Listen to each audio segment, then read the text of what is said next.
Hey, welcome to Live with Lynn. So if you're here, say hi. If you're watching the replay, be sure to type replay so I know you were here. I'm Lynn Huber, and I appreciate you being here today. So today I'm going to talk about the benefit of accepting people you don't like. So let's face it. I mean, you're not going to like everyone. Sometimes the feeling's mutual, right? We meet someone who just rubs us wrong.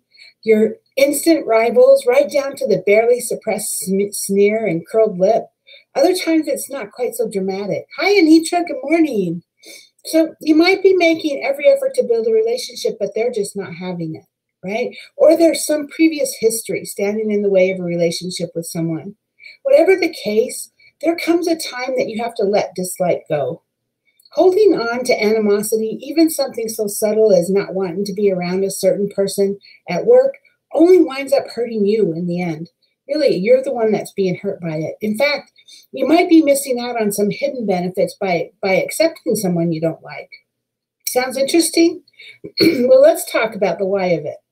And better yet, the how.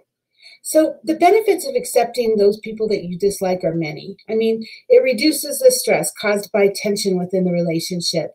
It cuts down on anxiety regarding what the other person might say or do. It frees you up from destructive thought patterns regarding this person. It allows you to enjoy your relationships fully without worrying about how someone will or won't react. I mean, that's a lot, right? I mean, so in order to get started, you just need to follow 3 steps. So the first one is address any fears. Oftentimes when we dislike someone, it's because they're triggering us somehow. You know, sometimes what we don't like in others is frequently what we don't like in ourselves. And besides, they didn't create the button, they're only pushing it, right? By looking deeper into the emotions being raised within ourselves and addressing them, you'll be able to let go of a lot of the negativity that you're feeling towards that person. This is especially true of fears, which have a way of looking like a lot of other things, such as dislike. So the next one is let go of the anger. So much like fears, anger has a way of keeping up a pretense of a hearty dislike. You know, this is what happens when you let things fester, especially over something you've been holding on to for a while. So try forgiveness. Lay the past to rest between you and try accepting this individual now, in the moment. It might be easier said than done, but forgiveness can make such a huge difference, right? So look for the good in the relationship. If you're caught up in dislike, you might not have noticed that there has been a positive impact on your relationship. Look for the things that you've learned from that person.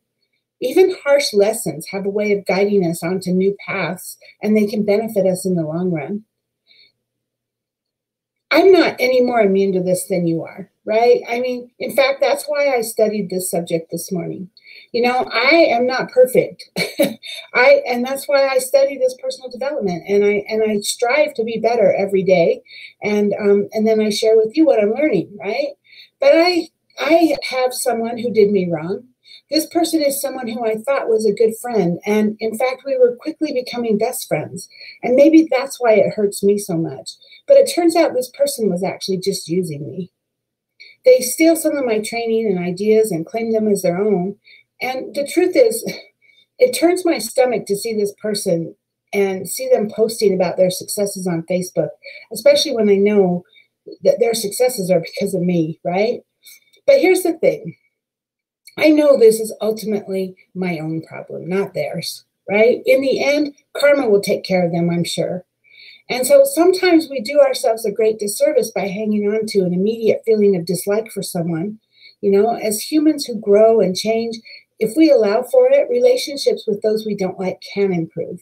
Even if the connection never becomes stronger, accepting that person is just a way that they'll bring more peace into your life. Anitra, forgiveness is a great thing for all of us. It really is. You're right. It really is. And we have to not only forgive them, but we have to let it go, right? So ultimately, though, remember, you're in control of your own happiness.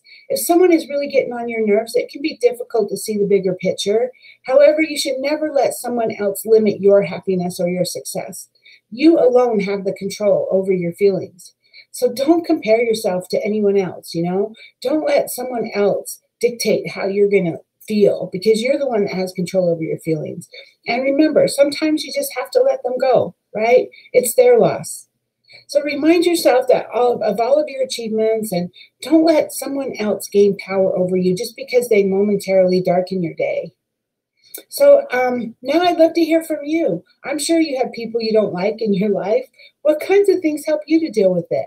So please share your thoughts in the comments below. I would love to hear your stories. Thank you, Anitra, for being live with me today, and anyone else who might be live who just hasn't commented, and anyone who's watching the replay, I appreciate you. So go out there and have an amazing day, and I'll see you tomorrow. Bye-bye.